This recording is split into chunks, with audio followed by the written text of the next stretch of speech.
The morning of the will reading was crisp and somber, with winter sunlight casting long shadows across the marble floors of the Davidson and Cole law firm in downtown Chicago. I sat quietly in the far corner, my nerves frayed, watching my older brother Nathan parade around like he already owned the world. His navy blue suit was custom tailored, and his smug grin said it all. At 34, he was the golden boy, the one who followed in our father's footsteps, while I, Emily, chose a different path. Miss Emily Carter, the lawyer, Mr. Davidson, called my name, snapping me from my spiraling thoughts. I nodded, gripping the leather arms of my chair, bracing for the blow I knew was coming. Nathan was left the family estate in Aspen, the beachfront villa in Malibu, majority shares in Carter Innovations, along with assets I couldn't even begin to calculate. My heart sank with each item read. Then came my name. To our daughter, Emily. A pause. We leave the painting, Whispering Pines, currently hanging in the study. The room fell dead silent. A painting. Nathan chuckled under his breath. It felt like a cruel joke, but that single, seemingly worthless painting would soon unravel everything. I drove in silence, the city slowly fading behind me as the countryside opened up. What used to be my parents' home, now Nathan's mansion, loomed ahead, grand and cold like a museum that no longer welcomed me. The security guard barely looked me in the eye as he lifted the gate. When I stepped inside, the housekeeper, Eleanor, met me at the door, her eyes glassy with sympathy. "Oh, Miss Emily," she whispered, embracing me tightly. "They did you wrong." Her words hit me harder than I expected. I managed a faint smile as she led me toward the study. The painting, Whispering Pines, still hung above the fireplace, quiet and mysterious. I stared at it, trying to understand why my mother had clung to this one object so fiercely. "She would sit for hours looking at it," Eleanor said softly, gently helping me take it down. In her final months, she kept mumbling about patterns and numbers. We thought she was confused. Your father used to get angry when she mentioned it. That night, in my tiny apartment in Wicker Park, I carefully unwrapped the painting and hung it on the wall. The pine trees were delicate, detailed, every needle painted with obsessive precision. But beneath the serenity, something felt off. Shapes, geometric shapes, hidden among the trunks and shadows. Triangles, octagons, faint lines that didn't belong in a forest. I poured myself a glass of wine, curled up on my couch, and stared. My mother's final gift. Was it a message? Nathan kept calling. I didn't answer. I turned on my laptop and searched for the artist. Leon Whitaker. Nothing. No exhibits. No sales records. The gallery where Mom had purchased it had shut down years ago. It was like the painting had emerged from thin air. I kept staring. Something about those shapes tugged at my memory. Stenography, a technique I'd studied during my art restoration courses. The use of patterns to hide messages in plain sight. I jumped from the couch, heart pounding, and examined the canvas again under bright light. The shapes, faintly discolored, intentional. They were forming something. A code? Just then, a loud knock jolted me. I peeked through the peephole and froze. Nathan was standing there, hair tousled, eyes wide with urgency. "Emily, open up," he said, voice shaking. "We need to talk about the painting." I stayed silent, barely breathing. "Please," he begged. "Mom left instructions. You need to give it back." Back? He didn't even want it at the will reading. "Why now?" "I'll give you $5 million for it," he said. My stomach dropped. A painting he'd mocked hours ago was now worth millions. I clutched it close. Whatever secrets it held, they were no longer his to uncover. I didn't sleep that night. Instead, I sat in my bedroom, the painting propped against the wall, my mind racing. The geometric shapes seemed to shimmer under the dim light, and as I stared, something new emerged. Numbers, not just random digits, but a sequence, cleverly hidden in the swirls of pine needles and bark. It was like the forest was whispering a secret only I could hear. Then came the sound. The front door creaked open. I froze. My heart pounded in my chest as I realized I had forgotten that Nathan still had a key from when I was hospitalized last year. I grabbed the painting and sprinted into my bedroom, locking the door just as the handle from the living room started to turn. "Emily," he shouted, "where's the painting?" I backed away, clutching it like a lifeline. "Get out. You don't understand," he hissed from the other side. "That painting isn't just art. It's access to everything." His voice shook with desperation. I'd never heard him like this. I turned the canvas over. The backing was solid, professional, but something felt off. A tiny gap in the frame, just wide enough. With trembling fingers, I pried at the edge. A folded piece of paper fell out. It was my mother's handwriting. "My dearest Emily," the letter began. "If you're reading this, then you've seen what I always hoped you would. The patterns, the code, the truth." I couldn't breathe. "Your father and brother built their empire on stolen ideas, but they weren't their ideas. They were mine, my designs, my patents. I hid them in places no one would think to look, in art, in symbols, in beauty. You were always different, Emily. You noticed what others didn't. That's why I left the painting to you." My knees gave out as I sat on the floor, the letter trembling in my hands. The coordinates, the access codes, the confession, it was all there. My mother had been the real genius behind Carter Innovations. My father and brother had taken the credit, and now they were desperate to erase the only remaining trace of her brilliance. "Emily, please," Nathan shouted again. I could hear him ransacking my apartment, searching, frantic. I dialed 911. "You're stealing company property," he yelled through the door. "No," I whispered. "I'm taking back what was never yours to begin with." As I pressed send on the emergency call, I looked again at the painting. The shapes seemed to shimmer, almost glow, aligning in a way I hadn't noticed before. A map, a location, the beginning of something so much bigger, the next step in my mother's plan. By dawn, I was already on the road. The coordinates my mother had written in her letter pointed to a secluded property deep in the Catskills, 3 hours from the city. I barely stopped to pack, just my laptop, some clothes, the letter, and whispering pines, now wrapped carefully in a thick blanket. A black SUV tailed me for nearly an hour, always at the edge of my mirror. I took back roads, doubled back twice, finally losing it near a foggy service road by the state border. I arrived at the location just as sunlight began to break through the dense trees. At first glance, it looked abandoned. A crumbling farmhouse with boarded-up windows and ivy choking the sides. But then I looked again, with the painting in hand. The trees, the rocks, the contours of the land. They matched the geometric shapes in the painting perfectly. My mother hadn't just hidden a message. She had designed a map. I found it. A rusted storm cellar door, half buried beneath overgrowth. It didn't open with force, but with precision. I input the first sequence from the painting into a hidden keypad. Click, it opened. A staircase descended into darkness. Motion sensors lit the way as I walked down, each step echoing in the silence. The air grew colder. At the bottom, another keypad. I entered the second code. The door hissed open, revealing a pristine, underground laboratory. I stood frozen. White walls, clean counters, dozens of humming machines, computers with complex diagrams on screen. But what stunned me most was the wall, lined with patents and prototype sketches, devices I had seen plastered across Carter Innovations' marketing campaigns for years. But with one major difference. Each one was signed by my mother, Charlotte Carter. She wasn't just an inventor. She had been the inventor, the mind behind the empire.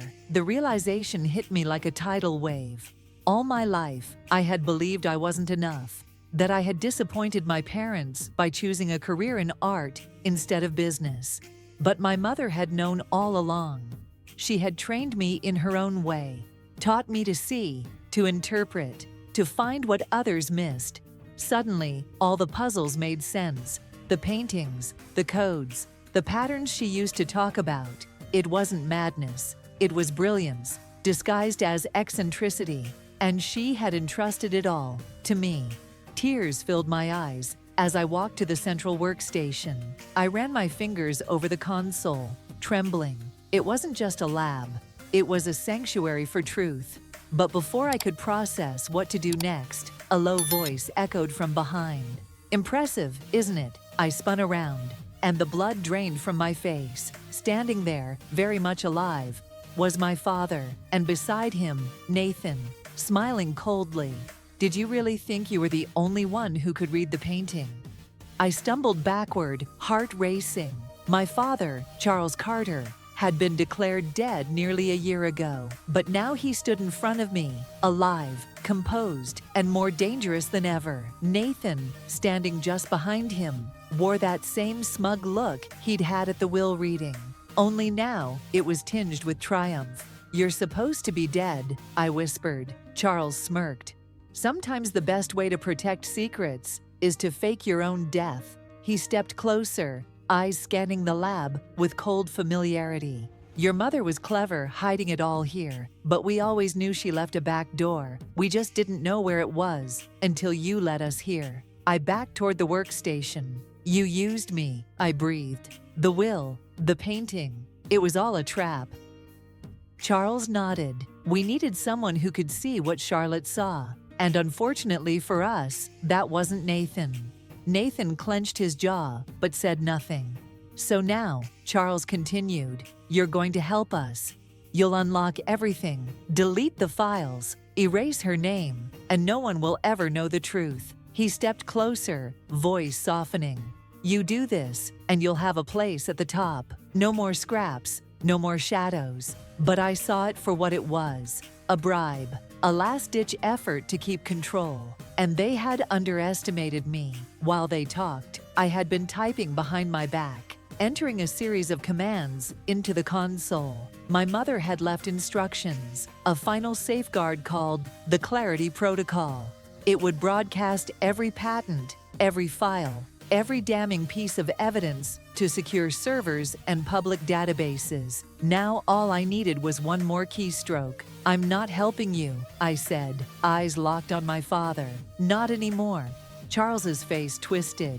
"Emily, don't be foolish. You have no idea what's at stake." "I do," I replied. "For the first time in my life, I see it all clearly." And then I pressed enter. The lab lights shifted from white to pulsing red.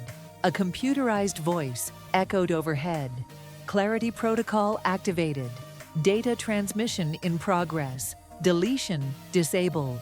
Charles lunged for the console, but it was too late. Security shutters slammed down. Emergency alarms wailed. Nathan's smug expression vanished, replaced by pure panic. "What have you done?" he shouted. "I told the truth," I said, "and I made sure the world hears it." Sirens wailed in the distance.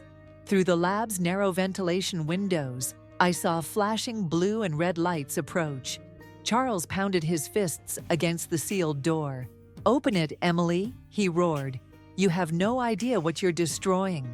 But he was wrong. I wasn't destroying anything. I was reclaiming it. The next 48 hours were a whirlwind. Authorities stormed the hidden lab, arresting both Charles and Nathan on site. The evidence from the Clarity Protocol, patents, internal documents, video logs, and confidential files spread like wildfire across global media. Headlines dominated every screen. "Corporate empire exposed. Genius behind Carter Tech revealed to be late. Inventor Charlotte Carter." I gave my statement to the FBI, with the painting beside me, now carefully stored in a secure case. Its once overlooked geometric symbols had become a global symbol of truth. As I sat in my hotel room, watching Carter Innovations' stock plummet in real time, I realized the company had been built on my mother's brilliance and my father's theft, but the world now knew, and I had been the one to bring it all into the light. The following morning, my phone buzzed nonstop. Reporters, law firms, scientists, whistleblowers. But there was one call that mattered more than any other. "Emily?" It was Eleanor, our old housekeeper. Her voice trembled. "Your mother left something else for you. She made me promise to only give it to you when the truth was out." I met her at her small home, on the edge of the city. She handed me a sealed envelope, yellowed at the edges. Inside was another letter. But this time, it wasn't instructions. It was a story. "My darling Emily," it began, "now that you know the truth, it's time you understand your purpose." Tears pricked my eyes as I read. My mother had seen all of this coming, how the world would try to erase her, how her own family would silence her. But she had also seen me, and not as the disappointment I thought I was, but as her legacy. Those art history courses I was mocked for, they had trained me to see. My restoration work, it had taught me how to bring truth to light. Every rejection, every sideline, had only sharpened my perspective. She had prepared me for this moment in ways I hadn't understood until now. By the end of the letter, my hands were trembling. My mother didn't just want revenge. She wanted restoration, redemption, reinvention. A few days later, I walked through the front doors of Carter Innovations, now in shambles. The board, in a panic, begged for leadership. Investors threatened mass withdrawal. The company needed saving, and I had the blueprint. I offered them a choice: surrender control or lose everything. With no other option, they handed me the reins. I became CEO of the very empire that once rejected me. My first order of business changed the name. Carter Innovations was no more. We became Aurora Labs, a company founded on integrity, transparency, and innovation that honored every forgotten genius we uncovered. I didn't just inherit my mother's genius. I inherited her vision. And now I was ready to build something that couldn't be stolen because it belonged to everyone. 2 years later, everything had changed. Aurora Labs was no longer a footnote in corporate history. It was a revolution. We became a global beacon for ethical innovation, a company driven not by profit alone, but by purpose. The foundation I created in my mother's name helped restore rightful credit to dozens of inventors who had been silenced, manipulated, or stolen from, just like her. We built incubators for young visionaries, launched fair licensing programs, and ensured transparency in every partnership. Investors returned, so did trust. In the heart of my office, once my father's, the painting, Whispering Pines, now hung with reverence. The soft forest hues and the intricate geometric codes, once shrouded in mystery, had become symbols of something greater: vision, resilience, and truth. Some nights, when the building was quiet, I'd sit beneath it, the city lights casting soft shadows across the canvas. And in those moments, I could almost hear her voice, my mother's, guiding me still. Nathan had written to me from prison. Apologies, requests to reconnect, vague promises to rebuild our family legacy. I never responded. Some legacies are better left in ashes, but my mother's, hers, had become something extraordinary. She had been written out of history, but now she was etched into the future. A month after Aurora Labs' relaunch, we hosted our first Global Innovation Summit. Young inventors from all over the world presented ideas that would shape tomorrow: sustainable energy solutions, revolutionary medical devices, educational tech for underserved communities. One finalist, a shy, brilliant girl named Zara, presented a device strikingly similar to one of my mother's earliest, never-published blueprints. I watched in awe as she explained it, her voice shaking but confident. I saw myself in her. More importantly, I saw my mother. When I handed Zara the Aurora Award, our company's highest honor, I noticed something uncanny. The trophy's polished glass surface reflected the painting behind me, and for a split second, the geometric patterns seemed to shimmer, just like they had that first night, as if my mother was still there, watching, approving, smiling. That worthless painting had transformed everything. It exposed corruption, reclaimed truth, and gave me the courage to become more than what others expected of me. It had shown me that legacy isn't just about what we leave behind, it's about who we lift up and what we choose to build in their name. I no longer saw myself as the forgotten daughter. I was the continuation of a brilliant mind, the bearer of a vision long buried, now fully awakened. And the painting that once felt like a cruel joke, it was the key, the beginning, the proof that even in silence, art can speak louder than words, and sometimes it carries the power to change the world. Sometimes, what appears to be insignificant, forgotten, overlooked, or even worthless can hold the greatest value of all. Emily's journey began with rejection, loss, and a painting no one else wanted. But hidden within that frame was a message, not just from her mother, but from a legacy buried beneath greed and silence. Her story reminds us that truth often hides in plain sight, waiting for someone brave enough to uncover it. The world may reward loud voices and flashy power, but real strength is found in quiet conviction, in the courage to stand alone when everyone else turns away. We all have moments when we feel unseen or underestimated, but those very moments may be preparing us for something greater, because the ability to notice what others ignore, to see the invisible patterns, can change everything. The world doesn't always need louder voices. It needs sharper eyes and stronger hearts. In today's fast-paced world, we're taught to value what's obvious: money, titles, recognition. But stories like Emily's urge us to look deeper. Whether you're an artist, engineer, teacher, or entrepreneur, your quiet persistence matters. The side projects you tinker with, the ideas you jot down but never share, they could hold more power than you think. If you've ever been told that your talents don't fit the mold, take heart. Innovation often begins at the edges. Stay curious, protect your work, and above all, trust your vision. Even when no one else sees it, the right eyes will. And when they do, you just might change the world. If you enjoy deep, emotional, and meaningful stories like this, don't forget to like, subscribe, and turn on notifications so you never miss a new update.